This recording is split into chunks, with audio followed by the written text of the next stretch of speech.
heard the girl say Shannon Sharp need to give her some big black babies. Weirdo. He was all for it. And I used to be in love with Shannon Sharp. Just a sidebar. That man used to have 1%. Huh? Not with them juicy ass lips. I didn't even care. Look, that man had 1% body fat. Oh, okay. Okay. Not you whispering. I'm Shannon. And I'm Lisa. And KK's here too. And you're listening to Blacktivities, A celebration of all things Black. Black culture, Black history, Black perspectives, and Black panache. Celebrating our Blackness doesn't mean exclusion. Everybody's invited, but you gotta come in and have a seat. So let the Blacktivities begin.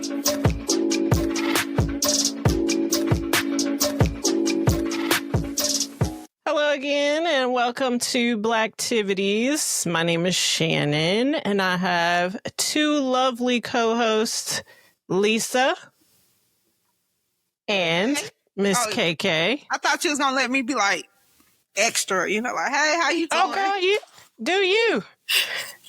That's it. That's all I got. Go ahead. So tell me why.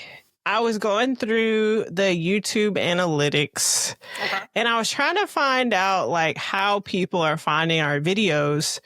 And there's a little thing that says YouTube search terms, right? Mm-hmm. So tell me why people are going in YouTube and searching Mandingo porn and finding our Blacktivities videos.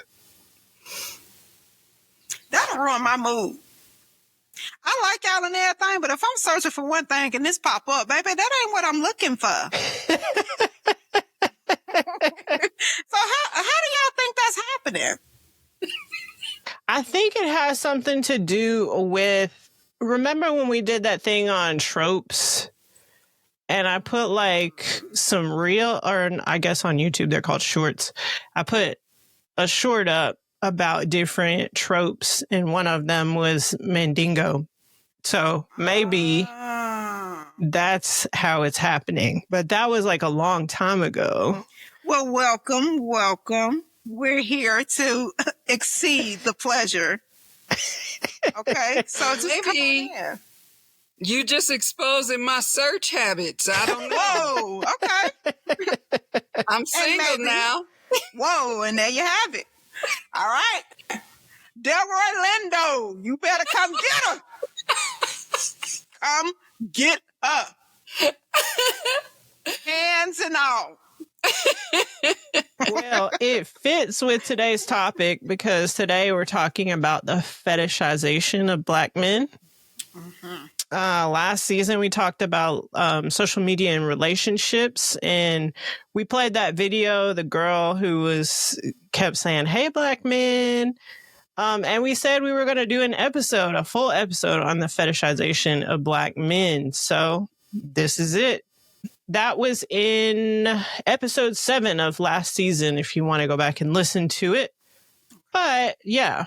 I think it's going to be a great topic. So are you guys ready for the big facts? I'm ready. Let's go.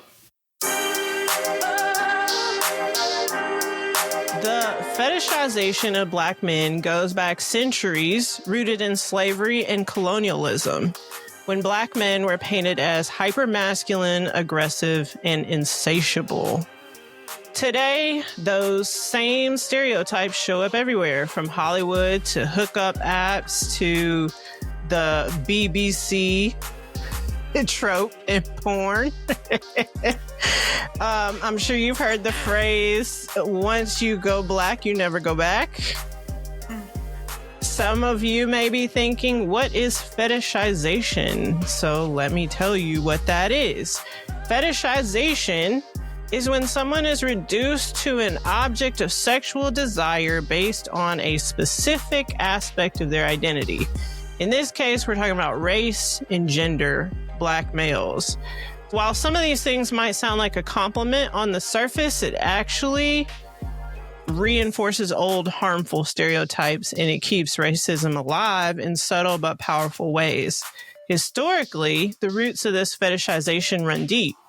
During the era of slavery and colonialism, Black men were deliberately depicted as hypersexual and physically threatening. In the United States, for example, the myth of the Black Brute was used in the 19th and early 20th centuries to justify violence against Black men, including lynching. These racist ideas were spread through propaganda, pseudo-scientific writings, which are like the writings where they say, we're an inferior race of people. Those types of things are pseudo-scientific writings. And even in films like The Birth of a Nation in 1915, which portrayed Black men as sexual threats to white women. This wasn't just about sex, it was about control, fear, and maintaining a racial hierarchy. These stereotypes didn't disappear with time. In modern media, Black men are often cast in roles that emphasize physicality, aggression, or sexual prowess, while their emotional depth and individuality are ignored. In the world of porn, studies have shown that Black men are disproportionately featured in interracial categories, often with titles and descriptions that highlight their race and reinforce the big, black, and dominant trope. According to a 2018 analysis published in the Archives of Sexual Behavior, Black men are more likely than men of other races to be depicted in aggressive or dominant roles in adult films.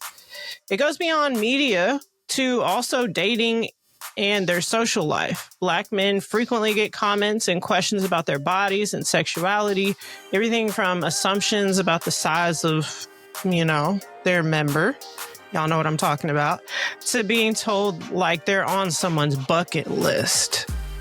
A 2015 study of the Journal of Sex Research found that Black men, especially in online dating environments, are more likely to receive messages that focus on racial stereotypes rather than genuine interest in who they are as people. In LGBTQ plus spaces, the fetishization of Black men is well documented. Research from the journal Culture, Health, and Sexuality in 2021 found that Black men who have sex with men are often subjected to sexual racism and objectification, with profiles on dating apps explicitly stating preferences for or against Black men, often using language that reduces them to sexual objects. However, when it comes to the numbers, the facts don't support the myths. Surveys about Black men's sex lives, number of partners, or supposed sexual stamina are often exaggerated or misrepresented. There's no scientific basis for the idea that Black men are inherently more sexual or physically endowed than men of other races. They're myths, people. So, when we talk about the fetishization of Black men, I see some faces. We're talking about a pattern that's been built over centuries, reinforced by media, and still plays out in everyday interactions. It's not just history, it's still happening in both obvious and subtle ways. I saw some faces of disagreement about the physical endowment. I ain't saying nothing. I'm listening. I'm taking in the facts. Let's bring the facts. Have you guys ever actually seen it happen? Like, the first time I actually saw it blatantly in my face was that video that we watched last season.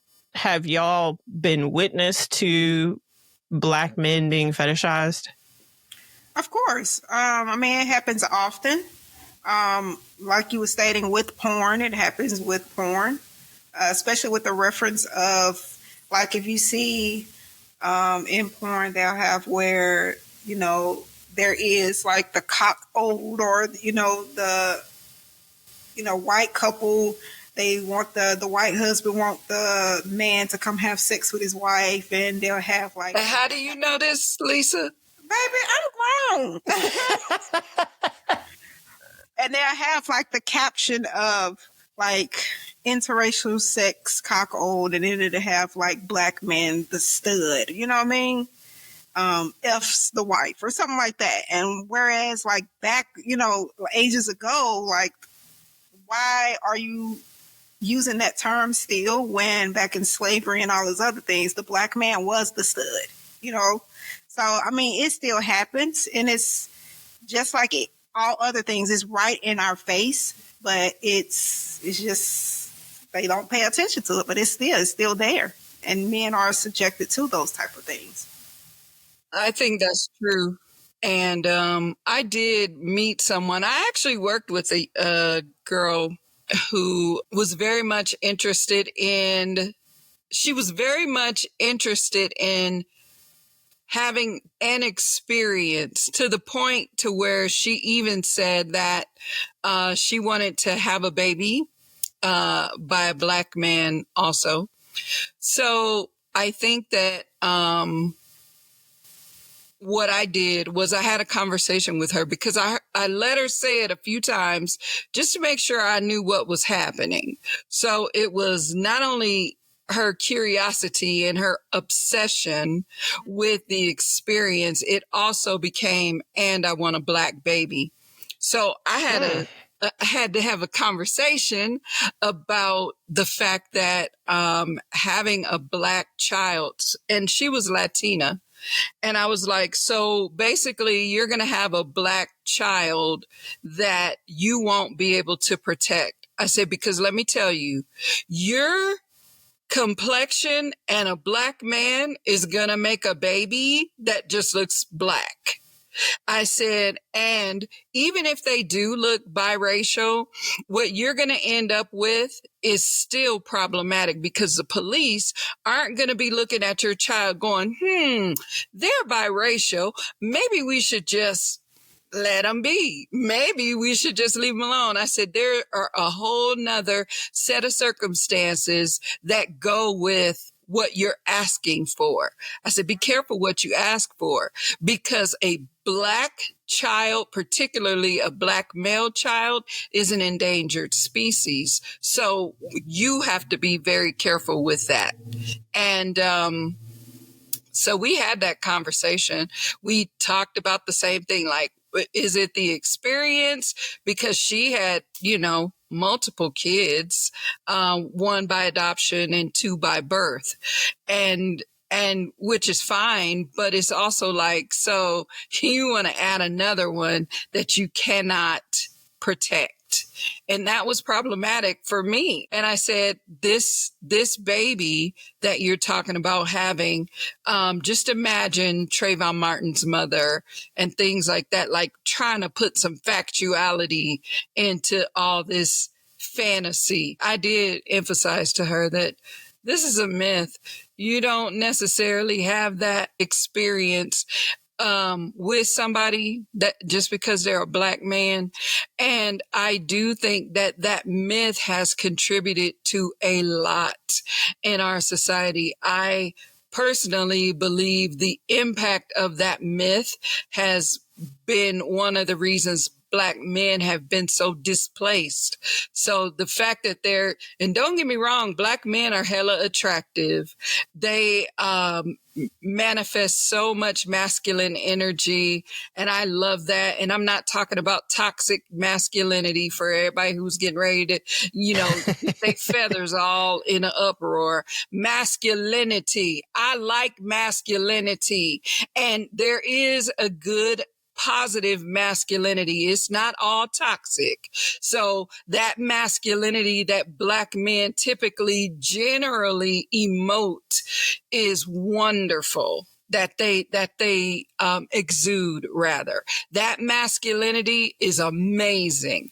And so I think that's part of the reason they have been, marginalized, ostracized, displaced. All of the things that have happened to them have been because of who they are and their potential and capacity and ability. So this just feeds into all of that on a sexual level. I'm so glad to have y'all back. I'm glad to be back. And look I who's like talking doing this show about. by myself. Yes. Yes. Do y'all think that some men actually like being fetishized? Now you heard the girl say Shannon Sharp need to give her some big black babies. Weirdo. He was all for it. And I used to be in love with Shannon Sharp. Just a sidebar. That man used to have 1%. Lips. Huh? Not with them juicy ass lips he got. I didn't even care. Look, that man had 1% body fat. Oh, okay. Huh. Okay. Not you whispering it. And I was like, woo. Okay. Yeah. But look, now, it's just all bad. That was part of fetishization. They have these, I want to say it correctly, but like these camps, some kind of plantations, or here we go talking about plantations again, where you can go and have that experience. Yes. You know what I'm talking about? They do. Yes, they do. They do have those. And that's crazy. Why would you want to do that? That is crazy. Well, get you a little outfit and everything. Get you the antebellum experience. Yep. Black men, would you participate in the antebellum experience? Comment. Comment. Hey, I'm finna make a show. How much should I sell the tickets for the antebellum experience? I'm finna. Oh, no. Let me call Dr. Umar right now. This is a problem. And I have that man's phone number right here. I will call him. Don't tell on me. I do not want that smoke. You heard me. Hey, I do not want that smoke. He said, let me ask you a question, my sister. I just started crying. Not crying. Sure is. I'm woman enough to admit it. At the end of this show, you're going to have to put my pictures up with Dr. Umar. Okay. Oh, yeah, that'll be dope. Yeah. I hosted an event for him out here, and he was nice. Incredible. But yeah, I think there are some people who people have their kinks. I don't kink shame anyone, but that one is problematic for that reason. Like, why? I just personally don't understand it. I'm sure there are people who, put your big black baby in me. Like, that's so weird. That is weird. I've never in my life looked at a man and said, I just want to have your black babies. Like, why? Just because we're already black. We don't want nobody. Well, this is true, but we don't want nobody coming over into this, episode in this world and be like, oh, y'all are against interracial. No, we're not against any of that. But we do want to point out the actual title and what it is and address some of the things that may not seem kind of off or weird, and just spread awareness, draw attention, because it does happen. It does happen. It makes some men like the attention, but some men be sitting there like, what? Like, what's his name? Russell Westbrook, when he was in the locker room, like, what? Some men, like, they look at it like, why? Like, okay. I listened to this other podcaster. His name is FD Signified.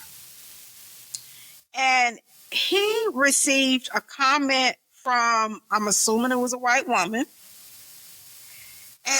And again, I'm assuming. But the letter, hold on. It said, I wanted to share this with y'all. Hey, I'm a super huge fan, and I love the light work video you made about Ice Cube.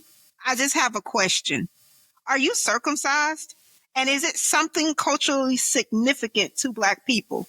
Thank you. I love your videos. That goes back to the big facts. Said they get asked questions about it. It's random. That man talks about everything like we do. And she decides to just jump in and just be like, hey, are you circumcised? Like, what that got to do with this man coming with a very, very, very amazing podcast, and he's very intelligent. Okay. And he even have people on there that be dropping them 3-point star words, crit words like KK do. You know what I mean? So I'm talking about like mad Scrabble points. Okay. So I'm just sitting here like, why? Why do that? Like, it's inappropriate. Just listen to the content. When you talk about interracial relationships, like, I think it's different. Fetishization is different from like genuine attraction or appreciation of a Black man. I feel like when you are attracted to someone as an individual and not just like some particular physical trait or experience that you think that you're going to have with them, then that's different. Fetishization, I feel like if I was a man, like that would be a turn off for me. Yeah. Yeah. I think fetishization in and of itself is a turn off. I mean, I don't want to deter from the focal point being Black men right now, but the fact that fetishization, I mean, Black women are fetishized. True. Sarah Bartman. Right. And there are interracial relationships now that are based on fetishization. The fact that a person can be totally racist but still sleep with you, that has nothing to do, and have your babies. The person who called the Starbucks worker a bitch ass nigga, I don't know if you need to edit that out. She was a white woman with Black children married to a Black man and said that she could say it because of that. This is who he has children by. So they don't have to love you. I mean, to have sex with you. And it's more about control in some instances. Sometimes it's about fetishization. But I believe that people latch on to something.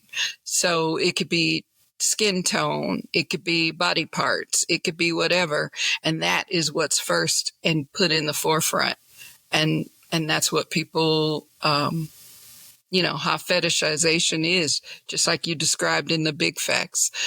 It would be nice if we could have had a Black man on here talking about the experience of being fetishized and what that looks like for them. Men don't often. My experience is that men are really just now starting to talk about their experiences that weren't so positive. Since we don't have a man, this is the perfect opportunity to ask the men out there, the Black men, to comment and tell us, have you experienced this? How did it make you feel? What was this experience like? Tell us in the comments. We want to know. Yes, definitely. That way we can share it and talk about it. Do you think that we, as Black people, reinforce these stereotypes of Black men? I think so. Culturally, we have embraced some things. And who knows, maybe Black men have done this for that reason, and of course, you have some Black women that's like, I need 6 feet tall, 6 inches or more, And so we put those things in the forefront.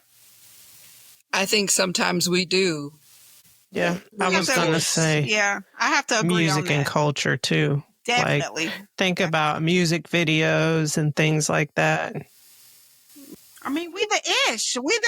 Like, why not? Like we the ish. Not saying that there no one else is, but it's just like, it's very, I mean, to be an inspiration, it's amazing. So sometimes like the feedback and the way people present, and the compliments, it comes off as a compliment, but in reality, it is like this pedalization where, I mean, that person don't really care about you like that. Sometimes it is like that. I'm not saying every time, but there is like that person that really don't. They just want that deep. Black men are sexy, though. Yeah. They are. Yeah. And is, as my children say, and is. And I saw something recently about how Black men are the most attractive or desired or something like that. I have to agree. I have to agree because, I mean, if you put that picture up of me and Dr. Umar, like, I think he was just so, and he smelled good. I'm going to tell you that. He smells really good. Hey. Don't you have a picture with David Banner too? I do have a picture with David Banner. Look at her clutching her imaginary pearls. I need one with what's his name? Mahershala Ali. Mahershala. Butcher his name. Mahershala Ali. Okay. Because woo. And yeah, I need a picture with him and Method Man. So, but we can keep going. I mean, we can keep going forever. I just find them to be absolutely divine. Absolutely divine in every single solitary I just want way. to take the time out and just say hello to Nas. How you doing? That's it. Nothing else, nothing for just, hey, how you doing? That's it. Hey, and he's a writer too. So y'all already got stuff Creative in common. thinking, just we can get together, collab, just something basic, just that's it. Nothing big. Simple. That's it. I'm sure he would rip up a poetry mic. Yeah. Yeah. He really would. So I have a question for y'all about this whole thing. okay. Have you had conversations with men, whether it's the man in your life or in some relationship somehow with you, that you've been able to have an up close and personal conversation like this? And if so, what have they said directly to you? Nope. No. Okay. And I think, you know what? I think we need to come back to this. I really do. I think we need to come back to this. I am hoping somebody will come through in the comments. Yeah, that is. That is. Come tell us. Come join the conversation. Enlighten us. I have had the conversation. Okay. What was that like? And so the conversation was really about the objectification in that moment did not feel right. So it wasn't like, because, okay, I'm flattered, yada, yada, yada. But the objectification is what felt uneasy for him. And then I know that there was somebody who was like, it was an older white woman and he was young and was objectifying him. So, and it's the fetishization, the whole, and I keep trying to distinguish, right? So it's the, everything that's in the mind and everything that's out there about what could potentially happen. But the approach is what was the big turnoff, if you understand what I'm saying. The approach, the sense of entitlement to your body and your body parts. Right. That's what was the turnoff. Now, I'm not saying people Welcome weren't like, to I don't being care. a woman. Huh? Welcome to Exactly. being a woman. Right. Yeah. Come here, let me holler at you. But I think it goes back to, if you want to look at it from a historical perspective, we talk about what happened with Black women, how we have not ever really had autonomy over our bodies. That's why I have a different take on certain things. I don't believe Black people in general, but particularly Black men have had autonomy over their bodies since colonization. Because again, these were men who were studied out like horses. Exactly. They were studied out like horses and dogs. And sometimes even, as we know, with their own family members to create more enslaved people. So we have that history, and that may very well be where the myth came from. But whatever it is, I don't know. I just believe when there's smoke, there's fire. But anyway, that's what happened. And so because they've not had that, and then you're still impacted. You're still impacted because this situation, this stuff, this thing lives on generation to generation. And so how do you interact with this expectation when there are people who still view you through that lens? That's what Black men are dealing with. And it's either going to be, okay, I'm down, or you know what? Pause. We're not doing that. You're not going to objectify me because of your sense of entitlement. So probably different men have had different responses. The people that I have talked to in particular have said it's the objectification and sense of entitlement that was a turnoff. Free sex, cool. I mean, opportunity, great. But the approach and the entitlement. Right. Speaking of studded out, do y'all remember when Jerry Jones, the owner of the Cowboys, was sitting there talking to Jamie Foxx, and he was on a live, and Jerry Jones starts going down these lists of attributes for one of the players, and he's like talking about all like his size or whatever, and then he said something inch penis or whatever the term, and Jamie Foxx was like fumbling trying to turn it off real quick. What? That story went away real quick. What? That's part of the job. He just randomly like blurted that out with all his like physical attributes. But them kind of stories go away real quick. Go gadget Google, baby. I got some homework to do. Really? I don't remember that. Y'all gotta look it up. Okay. I don't know if it's still there. They might have like scrubbed the internet for it or whatever. But I think this was a couple of years ago. It also reminds me. Jamie had a stroke right after that. So what that tell you? No, see, that's not fair. Because I thought that, but I was like, I ain't finna get on here and do conspiracy theory. Shannon gonna get me. But see, you said it for me. Thank you. Look, about 2 years ago. I don't remember exactly how long ago it was, but I do remember that. Lisa, your face. I ain't saying nothing. You said it for me. I was sure over here thinking it like, baby, he was in diapers and everything.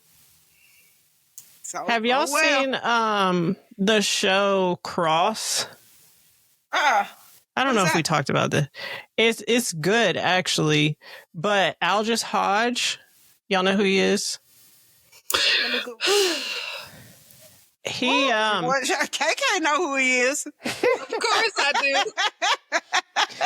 He's the main character, Cross, and he's like a forensic psychologist and a homicide detective.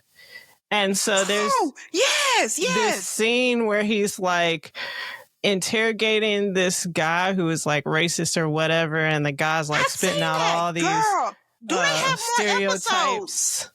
They only had that one episode. Came out with a new season. No, they had a whole season.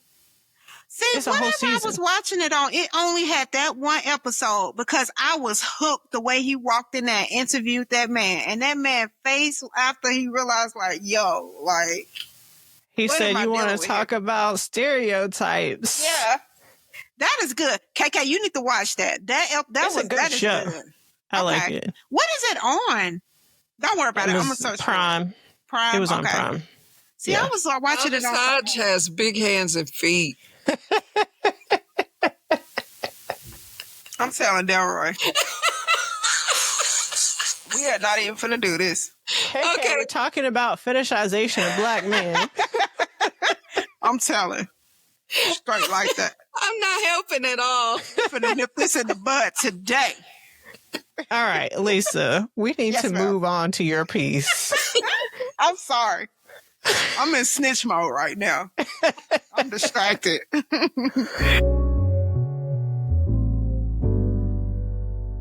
right.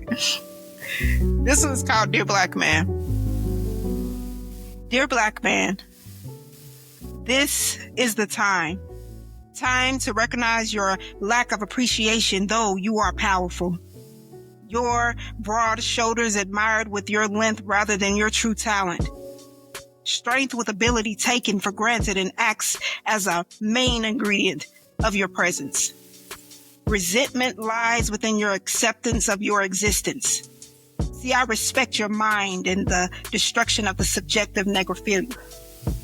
With skin similar to yours, please be cognizant of how I'm attracted to your capacity. Evolution of decades to dominate, far from the buck or stud others still feed into their seeds. Your propensity more than the menace to society. And yes, you like it gushy, but my true attraction sanctioning the juice mentality.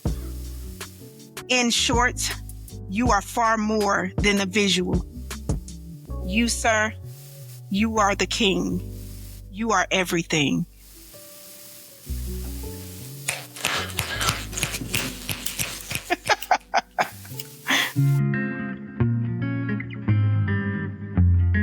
So let's do our call to action for the culture. Who wants to go first? I'll go. I'll get it out the way. My call to action is, I know they tell us to not be so sensitive to certain things. We should pay attention to treatment. We should pay attention to extra things. Don't worry about them saying you're extra sensitive. It's all about respect.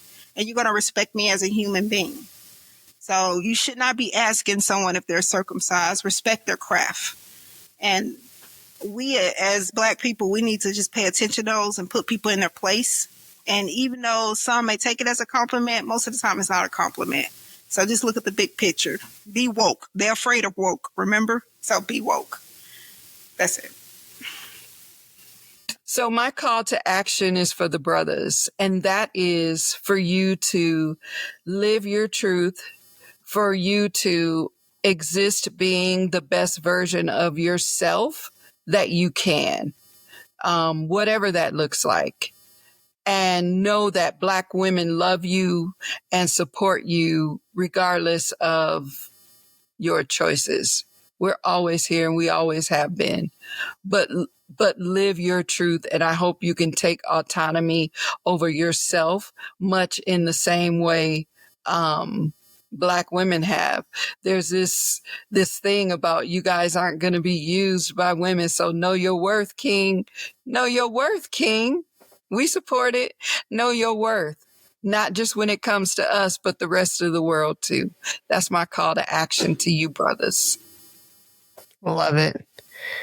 I am calling the culture to think more about how we might be perpetuating stereotypes and not do that.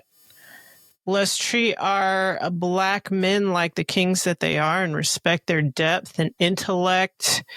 Because Black men are not just attractive, they're also very smart, brilliant, intellectual.